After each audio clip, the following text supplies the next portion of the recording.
30 years ago, a group of community leaders from the Junior League put in motion a plan to open a home for infants in need of emergency shelter. The home was named the Haven for Children.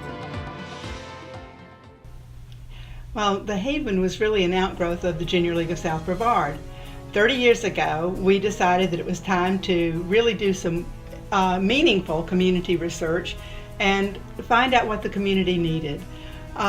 The result was that the community needed a house like the Haven. So we started in earnest to build that house. We bought the house, we retrofitted the house, and it was a lot of manual labor on the part of the women who were involved at that point. But we had tremendous support from the community. You just wouldn't believe how many people would call me up and say, you're doing something significant and I'd like to be involved. I can offer you free answering service, or we'll put in your irrigation system. So it was one act of kindness after the other from the community that really motivated us to get this project done. It was not without some challenges, obviously. We were a startup board of directors. We reached out to the community and brought in amazing people to help that first board get its footing in the community, and gradually the Junior League turned the project over to that board. 30 years ago, I can't believe it's been that long, but it happened, and it happened because of great community support. Through the years, the Haven for Children has helped over 3,500 children. The challenges have been many, but the support of a caring community and dedicated staff has made the once emergency home grow into 3 homes, housing children from infants to adolescents. In a home-like environment, the children are able to thrive and gain a sense of security lost to the circumstances that brought them to the Haven. I have been the director of the Haven since 2000. Before that, I was a caregiver while I was still in school. The Haven for me is much more than just a job or a place that I go to during the day. It very much is my passion.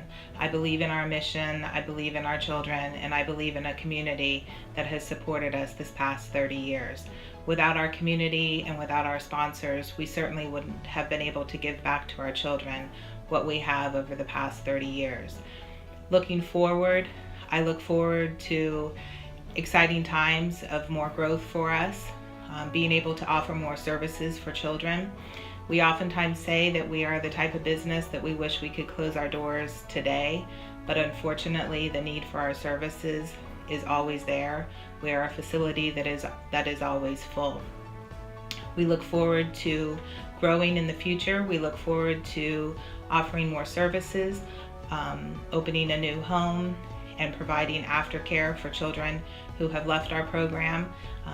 We have also talked about even expanding our services for children that have aged out of our care after the age of 18. Without our community, without our donors, none of this would be possible.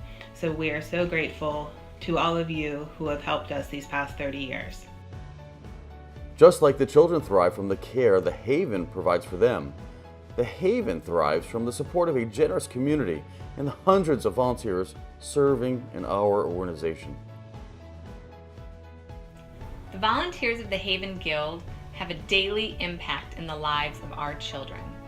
Too many of these children know what it means to be hungry, and they are grateful every day when a warm meal is delivered to their home. Too many of our children also know what it means to feel different at school because they don't have a new backpack or they don't have a lunchbox with the latest character. It's beyond their wildest dreams every year when Kim gets to deliver brand new school items, brand new school wardrobe. All of that is made possible by the generous donations of Haven Guild volunteers. I know that many of you may never have the opportunity to meet a child in person or interact with them directly, but please believe me when I tell you that they know who you are and they are so grateful for the sacrifices you make to give them a better tomorrow. I've often heard Kim describe the Haven Guild as an army of volunteers, and I just love that description. I think it is such an accurate way to talk about truly the labor of love that many volunteers put in for our children, whether it's waking up early to volunteer to 5K, whether it's the hours that are spent planning our annual Havenly Affair. We have women that come in week after week sorting through the piles of donations at the lamb shops and of course our wonderful chefs who cook just delicious meals. But cooking for 10 people is no easy task. I think we are an army of volunteers, and I think we're an army of volunteers that know our efforts are blessing children who need love. And so when we do all that we do with the power of love, then there is nothing that we can't accomplish together.